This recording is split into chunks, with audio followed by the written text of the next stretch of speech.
इसका राजनीतिकरण नहीं करना चाहिए और इसमें से राजनीतिक लाभ लेना उचित नहीं है।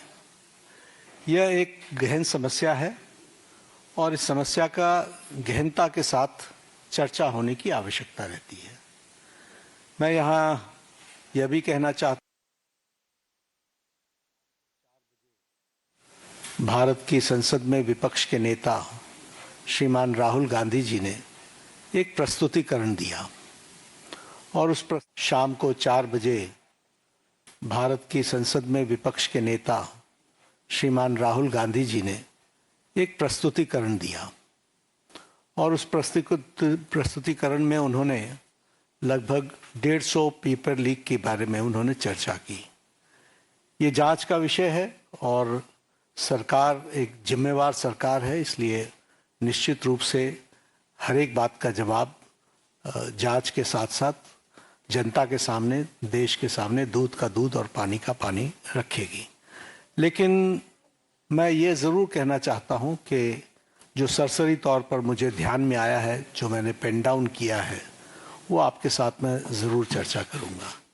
अगर मैं बात करूँ जम्मू कश्मीर में सर्विस सिलेक्शन बोर्ड के एग्ज़ामिनेशन में पेपर लीक हुआ, जहाँ पर कांग्रेस और एनसी की सरकार है, नेशनल कॉन्फ्रेंस की।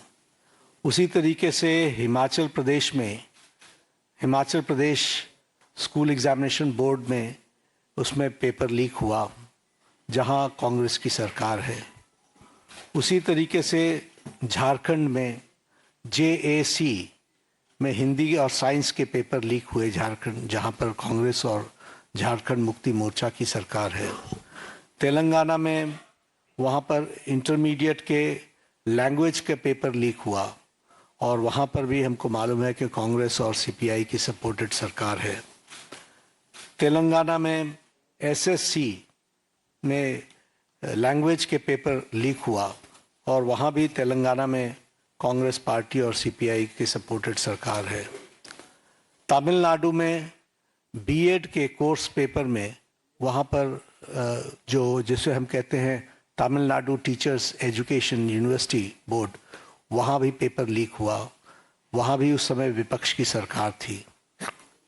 वेस्ट बंगाल में पुलिस कांस्टेबल का रिक्रूटमेंट एग्ज़ाम पेपर लीक हुआ, वहाँ उस समय TMC की सरकार थी। पंजाब में Punjab subordinates service selection board, इसमें ग्रुप B के एग्ज़ामिनेशन में इसमें भी पेपर लीक हुआ और मैल प्रैक्टिसेस भी हुए हैं। उसी तरीके से केरला में स्टेट में PSC के 26 एग्ज़ाम पेपर में इरेगुलरिटीज़ हुई हैं। कर्नाटक में जहाँ पर कांग्रेस की सरकार है, वहाँ भी प्रेपरेटरी बोर्ड एग्ज़ाम में पेपर लीक हुआ, PUC के पेपर में लीक हुआ। तो इस तरीके से मेरे को तो ये कुछ नाम मैंने लिए हैं अभी।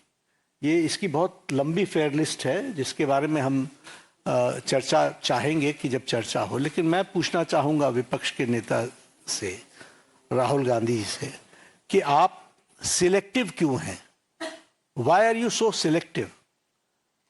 आपने यूपीए के सपोर्टेड सरकारों को, जिसे हम इंडी गठबंधन कहते हैं, इंडी अलायंस कहते हैं, उनकी गवर्नमेंट्स के बारे में आपने क्यों नहीं चर्चा की?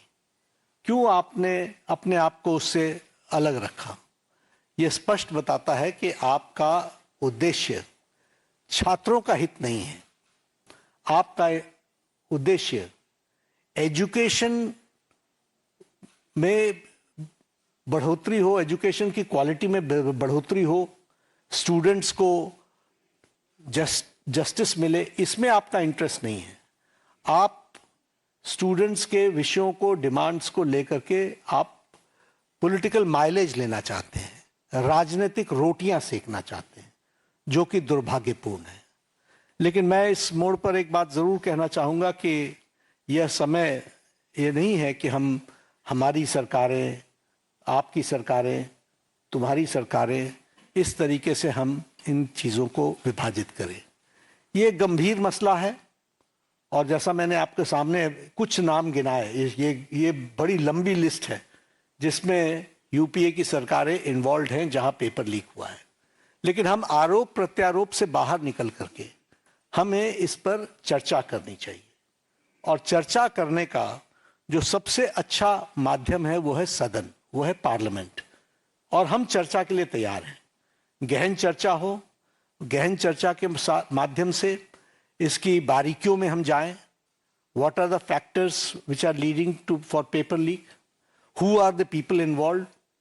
And how the central government has responded? हमने किस तरीके से, जब हमारे ध्यान में कोई पेपर लीक आया है तो हमने किस तरीके से इसको एड्रेस किया है, और बाकी सरकारों को भी किस तरीके से इसमें एड्रेस करना चाहिए। क्या बिंदु हैं जिसके बारे में हमको गहराई से चिंतन करके उसका कोई रास्ता निकालना चाहिए, ताकि हमारे छात्रों के साथ जो करोड़ों में हैं उनके साथ अन्याय ना हो। और भारतीय जनता पार्टी एनडीए इस मामले में मोदी जी के नेतृत्व में बहुत गंभीर है और बहुत गंभीरता से हमने इन विषयों को लिया है। और इसीलिए हमने चाहा है कि संसद में इसकी चर्चा हो।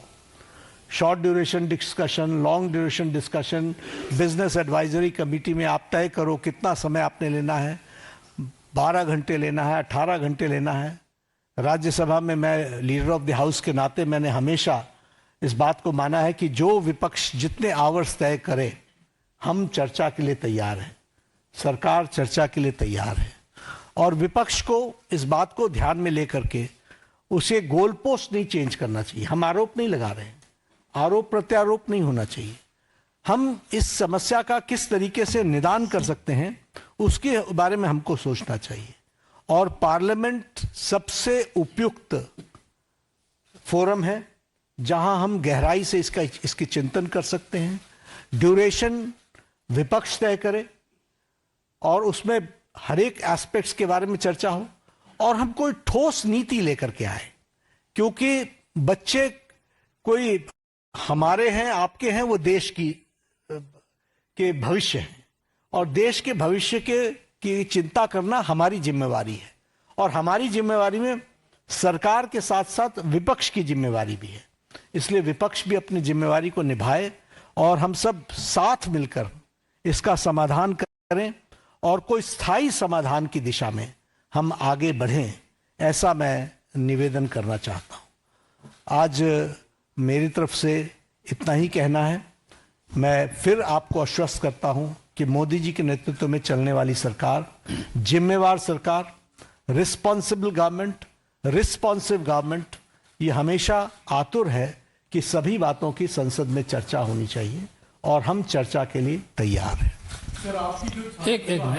एक मिनट 2-3 सवाल ले पाएंगे, ज़्यादा सवाल ले नहीं पाएंगे हम लोग। आमोद राय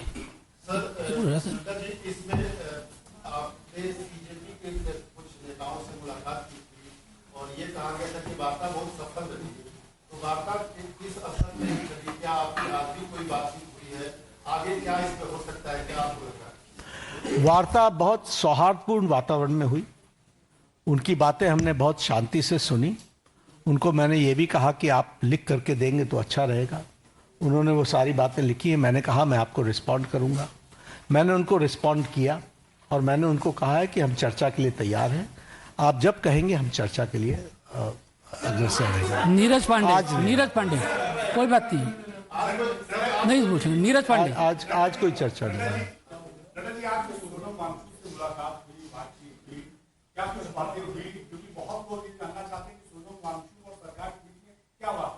नहीं, हम तो उनका हालचाल पूछने गए। उनकी शिफ्टिंग हुई सफदरजंग से, हम वो मेदांता में पहुंचे। तो एक तो वो आईसीयू में थे, तो वहाँ पर बहुत रिस्ट्रिक्टेड वातावरण होता है, लेकिन उसके बीच में हमने उनका हालचाल पूछा, उनके बेटरमेंट की बातचीत हमने की, और हमने कहा कि आप अपना अनशन तोड़िए और आप मुख्य धारा में शामिल होकर के बच्चों को सही डायरेक्शन की तरफ आप ले जाएं। हमारा सरकार सारी विषयों के बारे में चर्चा करने के लिए खुली है और वो हमेशा उसको एड्रेस करेगी। तो उन्होंने कहा ठीक है, हम इस पर आपको आई विल रिस्पॉन्ड बैक। आज उन्होंने पत्र लिखा है, मुझे ओपन लेटर लिखा है। हम उस पर जवाब देंगे और जवाब दे करके वार्ता आगे बढ़े, इसकी हम चिंता करेंगे। जतिन ठक्कर